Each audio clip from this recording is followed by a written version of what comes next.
Hello everyone, welcome to my channel एडुवर्ड 16। आपको पता है हम इस चैनल में कर रहे हैं इंडियन पॉलिटी का अध्ययन और तीन लेक्चर्स इनफैक्ट ऑलरेडी इस इंडियन पॉलिटी पे हमने बना दिया है। ये है चौथा लेक्चर, लेक्चर 4। अब पिछले 3 लेक्चर्स प्लेलिस्ट में ऑलरेडी है हिंदी में, जो आप हिंदी प्लेलिस्ट को प्लेलिस्ट से जाके सुन सकते हैं। ऊपर मैंने कार्ड्स भी डाल दिया है इन्फॉर्मेशन आइकन पे, तो आप वहां से जाके क्लिक करके भी जो पिछले हमारे वीडियोस है वो देख सकते हैं।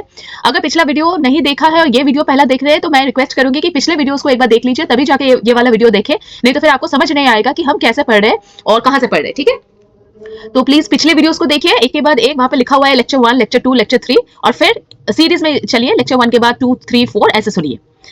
अच्छा, अब यहाँ पे आज हम क्या पढ़ेंगे, हमने ऑलरेडी पढ़ लिया है रेगुलेटिंग एक्ट ऑफ 1773, तो आज हम आगे बढ़ेंगे और पिट्स इंडिया एक्ट ऑफ 1784 ये इसको पढ़ेंगे। ठीक है, पिट्स इंडिया एक्ट ऑफ 1784। अब हमारा खासियत यह है कि हम जो भी पढ़ते हैं निमोनिक के थ्रू पढ़ते हैं, ताकि याद रखना चीजों को हमारे लिए कोई प्रॉब्लम ना हो। ठीक है, तो थोड़ा सा एक ओवरव्यू दे देती हूँ। अगर पिछला वीडियो आपने नहीं देखा है तो इस वीडियो को आप देखना चाह रहे हो तो थोड़ा सा एक जल्दी से क्विक ओवरव्यू दे देती हूँ। तो जो हिस्टोरिकल बैकग्राउंड है इंडियन पॉलिटी का, कि कहां से जो इंडियन कॉन्स्टिट्यूशन है हमारा, इंडियन संविधान है हमारा, वो अभी जैसे हम उसको देख रहे हैं, तो ये कॉन्स्टिट्यूशन, ये संविधान इस शेप में कैसे आया, इसको लाने में बहुत सारे पहले जो पॉलिसीज आए थे, जब ब्रिटिश रूल चल रहा था उस टाइम पे बहुत सारे पॉलिसीज आए थे, तो उसका बहुत ज्यादा इन्फ्लुएंस है। जो प्रेजेंट डे हमारा कॉन्स्टिट्यूशन है उसके ऊपर जो पहले ये एक्ट्स आए थे, इसका बहुत ज्यादा इन्फ्लुएंस है। तो इसलिए हम उन इंपॉर्टेंट एक्ट्स को एक बार पढ़ रहे हैं, ताकि जब हम कॉन्स्टिट्यूशन स्टार्ट करें तो उसका हर एक आर्टिकल हमें समझ में आ जाए और क्यों वो आर्टिकल वहां पे लिया गया है ये भी समझ में आ जाए। ठीक है, तो इस लिए हम ये हिस्टोरिकल बैकग्राउंड पढ़ रहे हैं। अब इस हिस्टोरिकल बैकग्राउंड को 2 हिस्सों में हमने डिवाइड किया है। तो 2 हिस्सों में, पहले एक कंपनी रूल और दूसरा क्राउन रूल। ठीक है, तो पहले हिस्टोरिकल बैकग्राउंड को, एक मिनट, जस्ट अ मिनट। हाँ, हिस्टोरिकल बैकग्राउंड को हमने 2 हिस्सों में डिवाइड किया है। एक है कंपनी रूल, जब कंपनी रूल चल रही थी, और दूसरा है क्राउन रूल। अब देखो, पहले ईस्ट इंडिया कंपनी आई।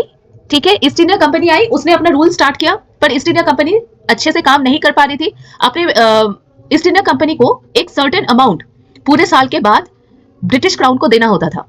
तो वो जब यहाँ पे आके ट्रेड करना स्टार्ट किया, तो कुछ दिनों बाद, क्योंकि उसने मार्केट लूज कर दिया था अमेरिका में, तो वो जो अमाउंट जो उसे ब्रिटिश गवर्नमेंट को देना होता था, वो अमाउंट वो दे नहीं पा रही थी।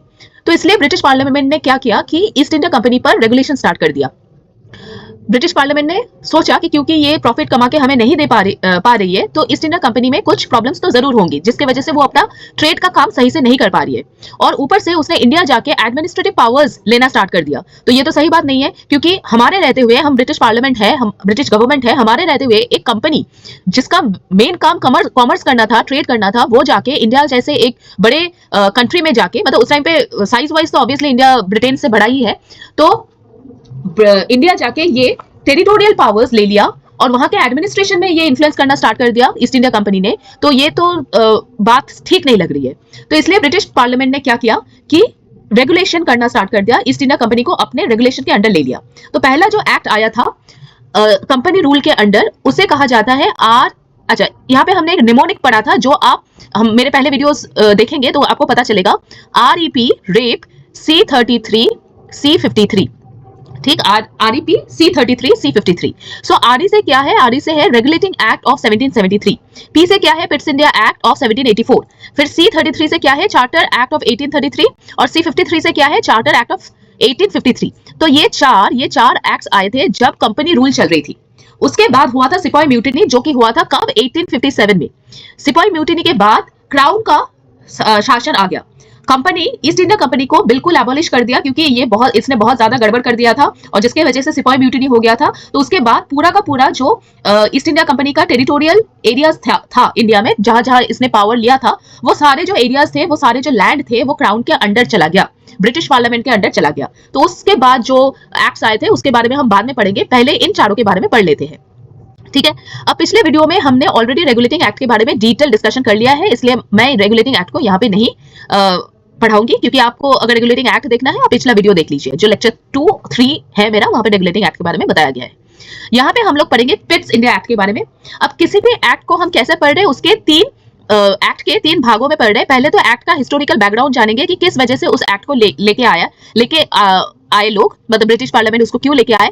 फिर आता है फीचर्स और प्रोविजन, उस एक्ट का फीचर और प्रोविजन क्या था। और थर्ड वाला, अगर कोई स्पेशल नोट है उस एक्ट के बारे में हमें कुछ स्पेशल जानना हो, जिसके बारे में क्वेश्चंस पूछ सकते हैं, तो वो हम पढ़ेंगे। ठीक है, आई होप इतना क्लियर है। अब next, Pitt's India act. Pitt's India act, पहले तो सबसे पहली बात कि क्यों इसका नाम पिट्स इंडिया एक्ट ऐसा क्यों पड़ा, नाम कुछ अलग सा है। तो इसका रीजन ये है कि उस टाइम पे जो ब्रिटिश पार्लियामेंट के जो प्राइम मिनिस्टर थे वो थे विलियम पिट द यंगर।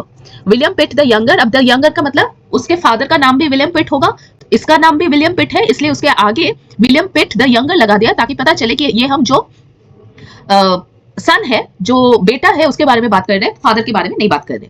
तो prime minister William Pitt the Younger के टाइम पे ये पिट्स इंडिया एक्ट आया था और उनके नाम पे ही इस एक्ट का नाम पड़ा पिट्स इंडिया एक्ट। ठीक है, अब जब रेगुलेटिंग एक्ट आया, रेगुलेटिंग एक्ट ऑफ 1773, सो हमने ऑलरेडी पढ़ा है कि रेगुलेटिंग एक्ट लाया ही इसलिए गया था ताकि ईस्ट इंडिया कंपनी के ऊपर ब्रिटिश पार्लियामेंट रेगुलेट कर पाए। पर रेगुलेटिंग एक्ट में regulating act east India Company को रेगुलेट करने में इतना ज्यादा सक्षम नहीं था, इसलिए 10 साल बाद जब रेगुलेटिंग एक्ट देख लिया, मतलब सबने कि रेगुलेटिंग एक्ट अब धीरे धीरे काम नहीं कर पा रही है ईस्ट इंडिया कंपनी को रेगुलेट करने में, तो फिर ब्रिटिश पार्लियामेंट लाए ब्रिटिश पार्लियामेंट लाए पिट्स इंडिया एक्ट को। ठीक है, पिट्स इंडिया एक्ट 1784। अब इसका नाम पिट्स इंडिया एक्ट क्यों है ये भी आपने पढ़ लिया। अब आगे चलते हैं, आगे चल के पढ़ेंगे हम जो फीचर्स है उसके बारे में, जो फीचर्स और प्रोविजन है उसके बारे में हम पढ़ेंगे। अच्छा, जस्ट अ मिनट।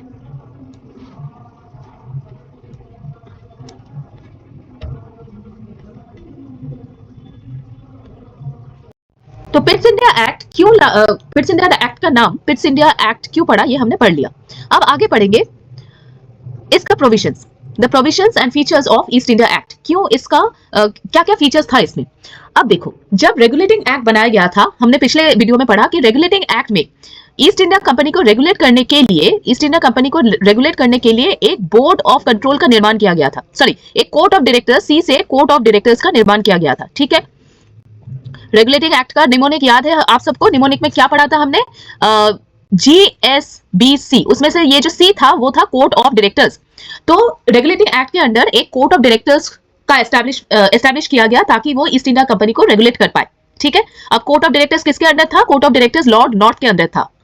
अब 10 साल बाद जब रेगुलेटिंग एक्ट फंक्शन कर चुकी थी 10 साल तक, उसके बाद पता चला कि रेगुलेटिंग ये जो कोर्ट ऑफ डायरेक्टर्स है और इसके अंदर जो भी फंक्शन हो रही है इतना ज्यादा इफेक्टिव नहीं हो रहा है कि ईस्ट इंडिया कंपनी फिर से अपना जो काम है उसे रिवाइव कर पाए। तो पिट्स इंडिया एक्ट के अंडर आपको सिर्फ एक वर्ड याद रखना है, वर्ड है डी, डी से डुअल गवर्नमेंट। आपको ये वर्ड याद रखना है, डी से डुअल गवर्नमेंट। अब डुअल गवर्नमेंट किसके ऊपर, ईस्ट इंडिया कंपनी के ऊपर। पहले उन्होंने कोर्ट ऑफ डायरेक्टर्स बना दिया था जो रेगुलेट कर रही थी ईस्ट इंडिया कंपनी को, अभी 2 बॉडीज बना दिया जाएगा पिट्स इंडिया एक्ट के अंदर। 2 बॉडीज क्या क्या है, एक है बोर्ड ऑफ कंट्रोल और दूसरा यही है कोर्ट ऑफ डायरेक्टर्स। इसको तो रखा गया ही, कोर्ट ऑफ डायरेक्टर्स तो है ही, दूसरा है बोर्ड ऑफ कंट्रोल। ठीक है, तो 2 बॉडी आ गया, डुअल का मतलब है 2, सो 2 बॉडीज आ गए, 2 बॉडीज आ गए, एक है बोर्ड ऑफ कंट्रोल और दूसरा है कोर्ट ऑफ डायरेक्टर्स। ठीक, अब इन दोनों का काम क्या होगा, ईस्ट इंडिया कंपनी इंडिया में आके 2 काम कर रही थी। ठीक, एक काम था एडमिनिस्ट्रेटिव पावर को संभालना और दूसरा काम था ट्रेड करना, जो उसका बेसिक काम है। अब ये 2 काम जब कर रही थी तो ब्रिटिश पार्लियामेंट ने इन दोनों कामों को अलग अलग ठहराया कि ईस्ट इंडिया कंपनी का तो बेसिक काम है ट्रेड करना, पर वो आके इंडिया में एडमिनिस्ट्रेटिव पावर भी संभालने लगी। तो 2 काम हो गए, एक तो एडमिनिस्ट्रेटिव पावर को संभालना और दूसरा है ट्रेड करना। तो इन दोनों कामों को अलग अलग करो और इन दोनों को अलग अलग बोर्ड के अंदर, अलग अलग बॉडीज के अंदर इसको रेगुलेट करो। तो बोर्ड ऑफ कंट्रोल जो है वो ईस्ट इंडिया कंपनी के एडमिनिस्ट्रेटिव वर्क को कंट्रोल कर रही थी और कोर्ट ऑफ डायरेक्टर्स जो है वो ईस्ट इंडिया कंपनी के कमर्शियल वर्क को कंट्रोल करेगा आपसे। ठीक है, तो बोर्ड ऑफ कंट्रोल के अंडर एडमिनिस्ट्रेटिव वर्क देखा जाएगा और कोर्ट ऑफ डायरेक्टर्स के अंदर कमर्शियल वर्क को देखा जाएगा। तो ऐसे ब्रिटिश पार्लियामेंट को लगा कि अगर ऐसे वो चलेंगे तो क्या होगा, रेगुलेशन जो है वो बेटर होगा और ईस्ट इंडिया कंपनी जो डूबती जा रही है धीरे धीरे उसको हम उभर पाएंगे। ठीक है, तो ये हो गया बोर्ड ऑफ डायरेक्टर्स और बोर्ड ऑफ कंट्रोल और कोर्ट ऑफ डायरेक्टर्स का डिवीजन। ठीक है, अब बोर्ड ऑफ कंट्रोल यहां पे एक बार पढ़ लेते हैं। देखो, the British parliament distinguished the administrative affairs and the commercial affairs of the company. Two separate controlling bodies were established. The first one was the court of directors. Court of directors और दूसरा था क्या? Board of control. ठीक है. अब board of control क्या कर रही है? The board of control was to look over the administrative affairs of the company, including administrative affairs में क्या क्या आ रहा है? एक तो आ रहा है civil justice को देखना, मतलब वो कोर्ट वगैरह बनाना, जो गलत हो रहा है उसके बारे में, सिविल गलत हो रहा है, क्रिमिनल नहीं, सिविल गलत हो रहा है उसके ऊपर जस्टिस देना. ठीक है. सिविल जस्टिस, रेवेन्यू और मिलिट्री, ये देख रही थी. सिविल जस्टिस, रेवेन्यू और मिलिट्री, ये मेन जो एरियाज है वो देख रही थी बोर्ड ऑफ कंट्रोल. उसका जो रिपोर्ट है, ईस्ट इंडिया कंपनी इन चीजों के रिपोर्ट बोर्ड ऑफ कंट्रोल को सबमिट करेगी. और कोर्ट ऑफ डायरेक्टर्स क्या करेगी? The court of directors will look after the commercial affairs of the company. जो ट्रेड वगैरह हो रही है, ठीक है, कहां पे वेयर हाउस में कितना चीजें हैं, कितने चीजें हैं, कितने स्टोर है जो अभी तक नहीं बेचा गया और बेच के उसमें से रेवेन्यू लाया गया, तो ये सब कौन देखेगा? Court of directors. तो court of directors commercial affairs के लिए बना और बोर्ड ऑफ कंट्रोल क्या? एडमिनिस्ट्रेटिव अफेयर्स के लिए बना. ठीक है, बस इतना ही है. अगर आप डी शब्द को याद रखोगे, डी से क्या है? डी से है D for dual government. Dual government किसके ऊपर? इंडिया के ऊपर? No, dual government East India Company के ऊपर. ईस्ट इंडिया कंपनी को रेगुलेट करने के लिए दो डुअल गवर्नमेंट, मतलब दो बॉडीज को लेके आए. एक बॉडी का नाम क्या है? एक बॉडी का नाम है डुअल गवर्नमेंट.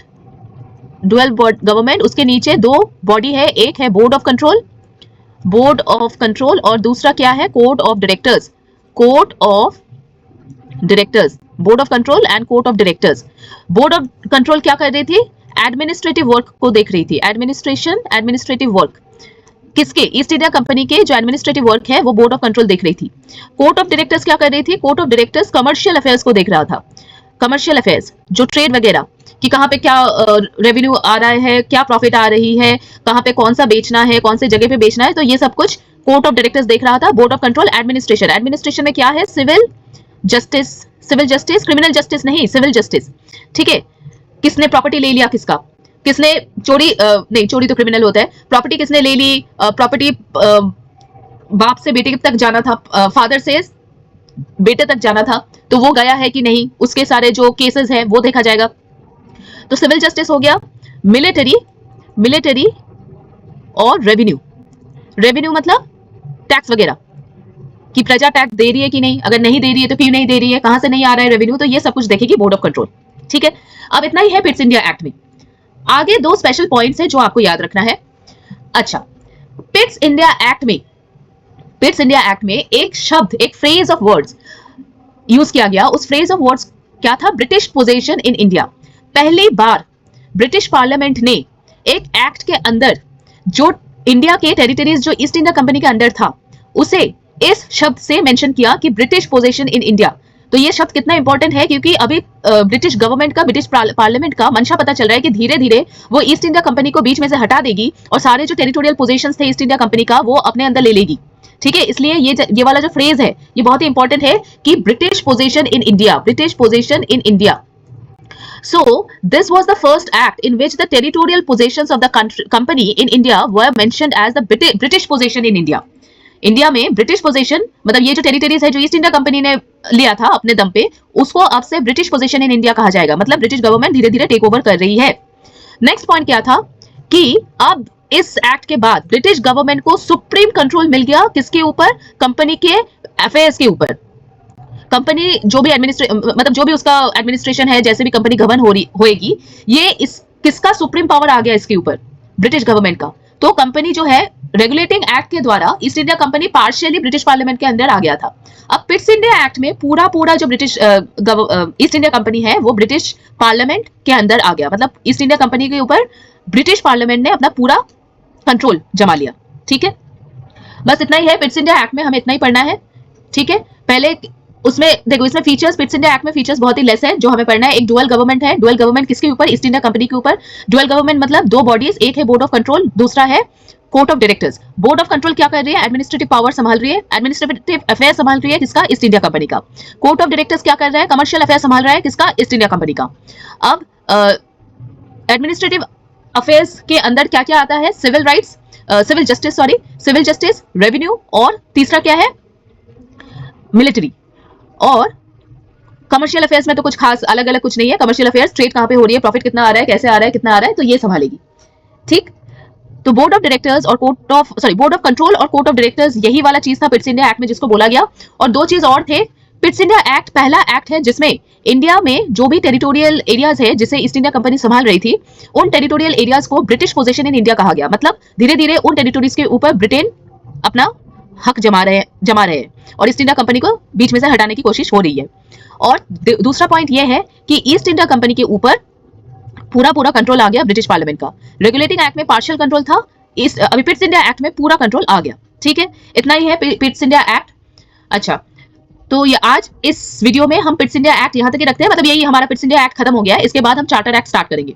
तो अगले वीडियो में मैं चार्टर एक्ट ऑफ 1833 लेके आऊंगी।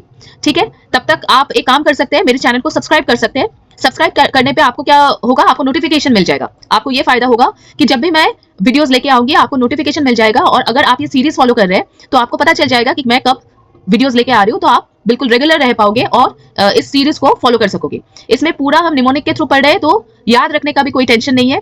ठीक है, और मैं हर वीडियो में रिवाइज कराते हुए चलती हूँ, तो आपको मेरे साथ साथ रिविजन होता जाएगा और आपको पिछला चीज भूलने की कोई जरूरत नहीं है। पिछला चीज मेरे साथ साथ आप रिवाइज करके चलोगे तो आपको भी आपके मेमोरी में वो फिट हो जाएगा।